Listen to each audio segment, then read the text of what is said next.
Hi everyone! Today we are going to continue simplifying radicals and roots, but we're going to do nth roots today, or any type of root, not just square and cube roots.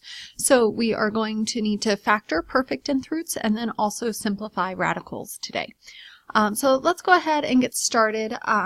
The first thing we're going to do is we're going to do more practice with square and cube roots, but the new piece is going to be that we're also going to have variables inside of our square and cube roots as well. So let's look at a few examples of these. This first one says the square root of 121x squared. So we know that 121 is 11 times 11, right? And we know that x squared is x times x because our exponent rule says we can add those two exponents together and 1 plus 1 is 2. Because this is a square root, we are looking for pairs. So there's a pair of 11s, that comes outside of the radical, and there's a pair of x's. So that x comes outside of the radical. And that is our simplified answer. Everything came out of that one. The square root of 121, remember that is a perfect number, is 11. And the square root of x squared, that's another perfect number, is x. We are assuming all variables are positive, meaning that we're looking at the principal square root, just as a side note. Okay, so let's look at another one. We know that the square root of 49 is 7. So let's pull that out, and now let's look at all of the variables. If we have x to the 5th power, that means we have 5 x's being multiplied together. Because this one is a square root, we're looking for pairs. So we have a pair there, we have a pair there, and then this guy is all by himself. So we have 2 pairs, which means we have 7 times x squared for those 2 pairs. And then inside of our radical, we still have that 5th x that doesn't have a pair. So this is our final answer here. If you want a shortcut to make these a little bit faster, notice that 5 divided by 2, so that 5th power divided by the index is 2.5. So 2 whole pairs come out, and then that 5th one, that half of a pair, gets left inside. So if you want to think about it that way as well, that might be a little bit of a shortcut. You do not need to write out all of the variables as individual terms each time. We can use shortcuts. Okay, so let's look at the next one. This is a cube root, so we're looking for triplets. Remember that 2 to the 3rd is 8. So I have inside of this cube root 2 to the 3rd and x to the 3rd. I'm looking for a triplet, and I have a triplet of 2's. So the 2 is going to come out. And then I also have a triplet of x's. So that one triplet of x's is going to come out. If you'd like to see kind of the full work for that, we've got 2 times 2 times 2 times x times x times x. So you can see in that way a little bit differently that we have a triplet of 2's, so the 2 comes out, and a triplet of x's, so the x comes out. There's nothing left over inside. Okay, so let's look at this next one. We have the square root of 16, which is 4, because 4 times 4 is 16. And then we have x to the 4th. So if I'm looking for pairs, 4 divided by 2 is 2. So they all come out. 2 pairs of x's come out, and there aren't any leftovers. Y to the 5th, 5 divided by 2 is 2, so 2 pairs come out. That's 4 that are coming out, and that 5th one is left over inside. 11 divided by 2 is 5.5. There's 2 times 5 is 10, and then there's that 1 left over. So we're going to have a z to the 5th because 5 pairs come out, and 1 z left over inside. That fully simplifies that one because nothing else can come out of the radical. All right, let's look at number 5. We have the cube root of 27. Remember, 3 to the 3rd is 27. So we have a 3. X to the 5th, 1 triplet comes out, and then there are 2 more left inside. 5 minus 3 is 2. Y to the 6th, that means 2 pairs come out, because 6 divided by 3 is 2. And then if I have 12 z's, 12 divided by 3 is 4, so z to the 4th comes out, and that divides perfectly, so I'm done with that one. Please remember, don't forget to write your index when you are simplifying these. If you lose the index, then you have fundamentally changed the equation and they're no longer equal. Okay, so let's do one more. This one has a fraction, but I see some nice dividing out that's going to happen. So let's ignore the cube root for a second and just worry about the fraction. So the first thing that I see, if we just leave the cube root, we'll worry about it later. 27 divided by 3 is 9. And then using my exponent rules, I have x to the 5 minus 1 and y to the 1 minus 4. So I have done subtraction with those exponents there, and let's see what that leaves us with. We again have a cube root of 9x to the 4th, y to the negative 3. Okay, so we are going to have to deal with that negative. We get rid of negatives by moving them down to the denominator. So I'm going to put it back down underneath, all still inside of the radical. So now let's break these into 2 because I can't do any more simplifying of just the radical. So we're going to have, or I'm sorry, of just the fraction. So I'm going to have a cube root in the top of my numerator. And my denominator is going to be its own cube root. Now, the good news is here, I do not have to rationalize the denominator because look at what I have. I have a triplet of y's, and I'm looking for a cube root, so that is a triplet. So my denominator is just going to be that y coming outside, that triplet.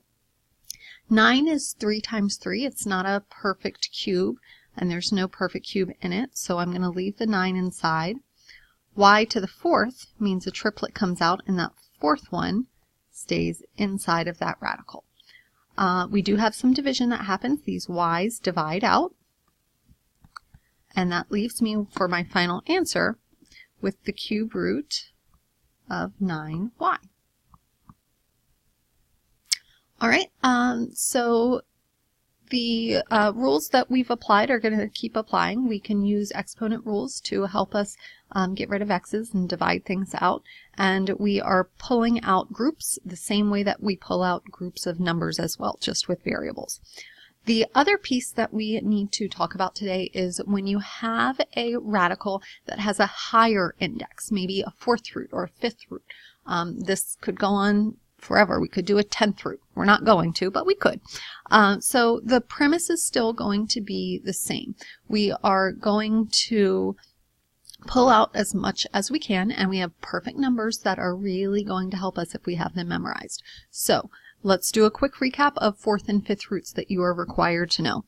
You are required to know that 2 to the 4th is 16, and 3 to the 4th is 81. You're also required to know that 2 to the 5th is 32. These, again, are non-negotiable. Please be sure that you memorize these in addition to those other perfect numbers that we've already talked about memorizing. Okay, so 81, if I'm looking at a 4th root, this piece of information right here, this perfect number is going to help me quite a lot because 81 is 3 to the 4th power. So I'm going to rewrite that as a smaller base with an exponent, and then let's see what we can take out here. The 4th root of 3 to the 4th, that means I'm looking for a quadruplet, a set of 4, and I have a set of 4 3's. So the 3 is going to come outside of the radical. The same thing is going to happen with the a's. I'm looking for a set of 4, and I have 4 a's. So all of those a's are going to come out. Now the b's I have 8 of. 8 divided by 4 is 2. So there are 2 sets of 4 that come out. 16 divided by 4 is 4. So 4 sets of c's come out. There were no leftovers with any of those, so there's nothing left inside of that 4th root.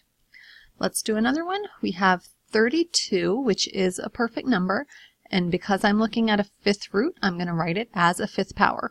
2 to the 5th power is equal to 32, and then I have a to the 10th, b to the 7th. So the 5th root of 2 to the 5th, I'm looking for a set of 5 now. I have a set of 5 2's, so those 2's are all going to come out as one group. I have 10 A's. 10 divided by 5 is 2, so that's 2 sets of A's that come out, and that's all 10 of them. And then for the B's, 7 divided by 5 is not a pretty number. I'm going to have 1 set of 5 come out, and then I have my leftovers. 7 minus 5 is 2, which means that there are going to be 2 leftover B's after 5 come out. 7 minus 5, that's that 1 set of 5s, and then the leftovers are going to stay inside. Something to note here, please be very careful that your index here doesn't look like it is a power here. Be sure that you have enough space in between, that the B in this case and the radical don't look like they go together. Make sure that it looks like an index of 5, not a power of 5. Okay, let's look at this next one, number 9. I see a fourth root on top and bottom, so I'm going to put them together to see if anything divides out first, because that will make my fraction more simple. So I'm going to put it all under fourth root.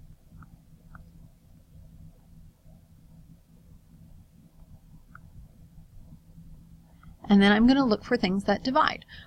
16 divided by 256. Well, 256 divided by 16 is 16. 16 times 16 is 256. So because the bigger number's down in the bottom here, I'm going to keep that 16 down in the bottom. So 16 divided by 256 is technically 1 over 16. So then we're looking at m's. There aren't any m's in the bottom, so I'm going to leave it in my numerator. And then I have n to the 7th divided by n to the 2nd. 7 minus 2 is 5, so that's n to the 7 minus 2, or 5. I'm going to skip a step there. Okay, so now that I've simplified everything that I can within that fraction, I'm going to split it back up into fourth roots. So I'm going to have a fourth root of my top, m to the 4th, n to the 5th, and in my denominator I'm going to have a fourth root of 16. So that means then that I'm now looking to take things out of my radical. I'm looking for sets of 4. I have 4 m's, so the m comes outside up in my numerator. Let me just draw that to make sure that we're all clear. We're only doing numerator right now. N to the 5th means 1 set of 4 comes out, but that 5th n stays inside. Again, notice that my index is with my radical. It does not look like it's a power over here. And then 16 is a perfect number. It's a perfect fourth power. 2 to the 4th is 16. So that is the fourth root of 2 to the 4th, which means that a set of 4 2's come outside. And then my top I was already done with, so I'm just going to copy it over. And there isn't any dividing out that happens, so that means I am done there. Okay, so the last piece that we need to do with simplifying radicals is rationalizing the denominator. I'm going to do a few of these because I know these are hard. Okay, so in this first one, this is just review. It's just a cube root. We are going to multiply by cube roots. And remember, if I'm looking for a perfect cube, that means I want to take that radicand of 2. That doesn't simplify anymore. 2 to the 3rd is 8. So I'm trying to get an 8 down in my denominator here, because then I can take my cube root of 8. So 8 divided by 2 is 4, so that's what I'm going to multiply by. The cube root of 4 over cube root of 4, because 2 times 4 is 8. I'm going to go ahead and just copy over my numerator. That isn't going to simplify at all.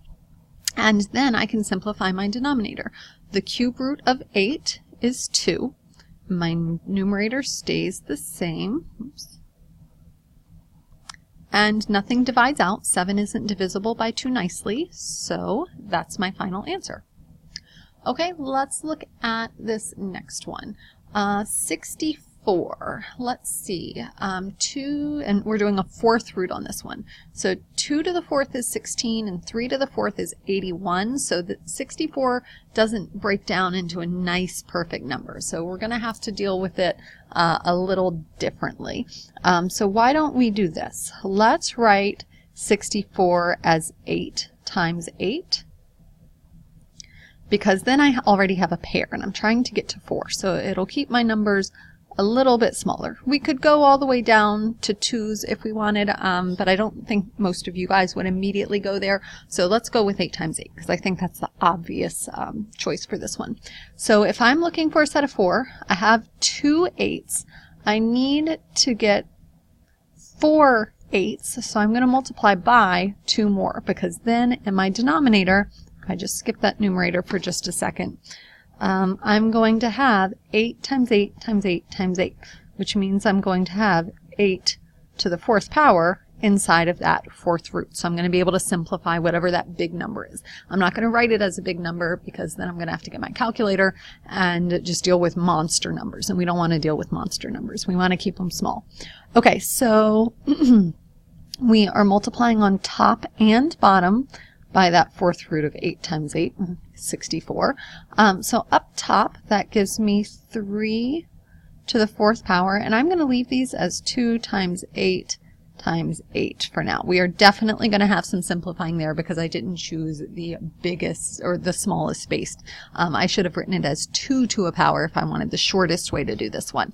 But like I said, I don't think that's the most obvious way. Okay, so let's simplify. So we have 3 4th root, and then let's write 2 times 8 is 2 to the 3rd. So I'm going to write those as 2 to the 3rds for a second, because then I'm going to be able to do exponent rules to combine some of that. But before we do that, let's deal with our bottom. The 4th root of 8 to the 4th is just 8. Okay, so now we need to simplify this top sum. If I use my exponent rules say that when I have the same base being multiplied, which I do, I can add together my exponents. So that's 1 plus 3 plus 3, which is 7. So that's 2 to the 7th power. So now I'm going to ignore this 3/8 for just a second and just deal with this radical. I have a 4th root of 2 to the 7th power. So I don't 7 divided by 4, it's 1 point something, so one set of 4 is going to come out. So I'm going to leave that 3 over 8, put multiplication. So one set of 4 is going to come out, and 7 minus 4 is 3, which means I'm going to have a triplet left over because it doesn't have that 4th one, that 8th one, to come out. So my almost final answer, 6 times the 4th root, 2 to the 3rd is 8, so I'm going to write that back as a bigger number. And then I do need to do some dividing outside. 6 divided by 8 is 3/4, because both of them are divisible by 2. So final answer, 2 4th root of 8, all divided by, 3, not 2. 3 times the 4th root of 8, all divided by 4. And that is in simplest form. Okay, so that was a hard one. If I'd written this 4th root of 64 as 2 raised to a power, it would have been a lot quicker. I wouldn't have had as much simplifying to do, especially up at the top. Okay, or down at the bottom, down here. Okay, so let's do one more of these. I think it's a little bit easier than number 11, but still a more challenging one. I have 12 over the cube root of 9. I am going to write that 9 as a cube root of 3 times 3, or 3 squared here, because that shows me that I need one more 3 to have a triplet, which is what I'm looking for with the cube root. So I'm going to multiply to rationalize by cube root of 3. In my denominator, that gives me 3 times 3 times 3, or 27. So I'm almost at that perfect number. Well, I am at that perfect number when I multiply by that cube root of 3. Up top, I'm just going to keep my 12 cube roots of 3 all together, and then the cube root of 27, because 3 to the 3rd is 27. It's just 3. And then I need to do some fraction simplifying here. 12 divided by 3 is 4, so 4 cube roots of 3 is my final answer there. Okay, so there are a couple of practice problems that I want you to go ahead and do for the Now You Try. In this video, we learned how to factor perfect nth roots and then also simplify radical expressions, including ones that have variables in them. Go ahead and give those problems a try.